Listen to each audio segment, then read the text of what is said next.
Good morning. આજનો આપણો topic છે મેગ્નેશિયમ સલ્ફેટ. ચેનલને લાઈક અને સબસ્ક્રાઇબ કરજો. વાઇવામાં મેગ્નેશિયમ સલ્ફેટ કઈ રીતે બોલવું એ આજે આપણે સમજશું. આ છે 2 ml ની મેગ્નેશિયમ સલ્ફેટની ઇમ્પ્યુર. તેનું જેનેરિક નામ મેગ્નેશિયમ સલ્ફેટ છે. ડ્રગ્સનું ગ્રુપ ઓફ શું છે? Group of drug. તો એન્ટી કન્વલ્શન એટલે કે સીઝર્સમાં આપવામાં આવે, ટ્રોકોલાઇટ એજન્ટ છે, ઇલેક્ટ્રોલાઇટ છે, એન્ટી એરેથેમિક છે અને લેક્ઝેટિવ તરીકે આપણે આપવામાં આવે છે.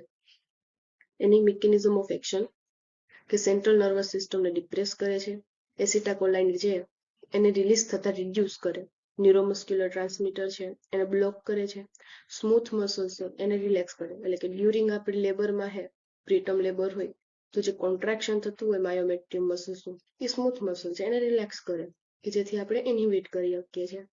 ત્યારબાદ સીઝરને કંટ્રોલ કરે અને મસલ્સ રિલેક્શન્સ કરે છે.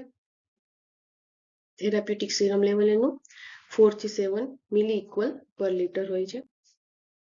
ઇન્ડિકેશન એટલે કે ક્યારે ક્યારે મેગ્નેશિયમ સલ્ફેટ આપવામાં આવે છે. એક્લેપ્સિયા, સિવિયર પ્રીએક્લેમ્સિયા હોય ત્યારે, હાઇપોમેગ્નેશિયમિયા, પ્રીટર્મ લેબર હોય ત્યારે, જેમ આપણે કીધું એમ કે યુટ્રસના મસલ્સને રિલેક્સ કરે છે કે જેથી પ્રીટર્મ લેબરને આપણે ઇન્હિબિટ કરી શકીએ. કાર્ડિયાક એરેથિમિયામાં, અસ્થમામાં આપવામાં આવે છે એટલે કે સિવિયર એક્યુટ અટેક આવ્યો હોય ત્યારે, અને કોન્સ્ટિપેશન હોય તો ઓરલી આપણે એને આપી અને લેક્ઝેટિવ તરીકે યુઝ કરી શકીએ છીએ.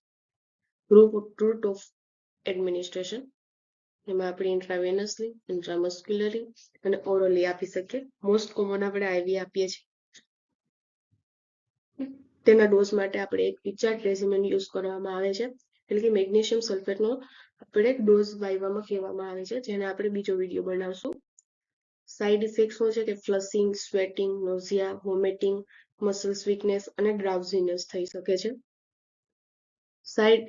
Sign of magnesium toxicity. Magnesium level વધી જાય તો શું થાય કે loss of deep tendon reflexes, respiratory depress થઈ શકે, hypotension, bradycardia, urine output decrease થાય છે, કાર્ડિયાક અરેસ્ટ થઈ જાય છે. જો સિવિયર ટોક્સિસિટી થઈ જાય તો કાર્ડિયાક અરેસ્ટ થઈ શકે.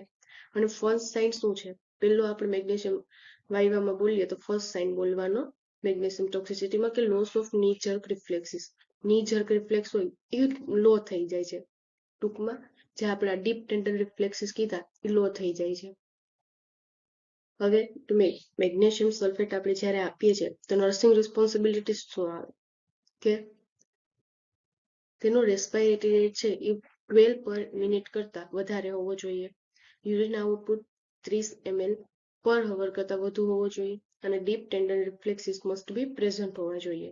ત્યારે આપણે MgSO4 છે એડમિનિસ્ટ્રેશન કરી શકીએ. એટલું આપણે વાઇવામાં બોલવામાં આવે છે. ત્યારબાદ એનો આપણે ડોઝ છે કેટલો કેલ્ક્યુલેટ કરીને આપવાનો હોય એ બીજા આપણે લેક્ચરમાં જોઈશું.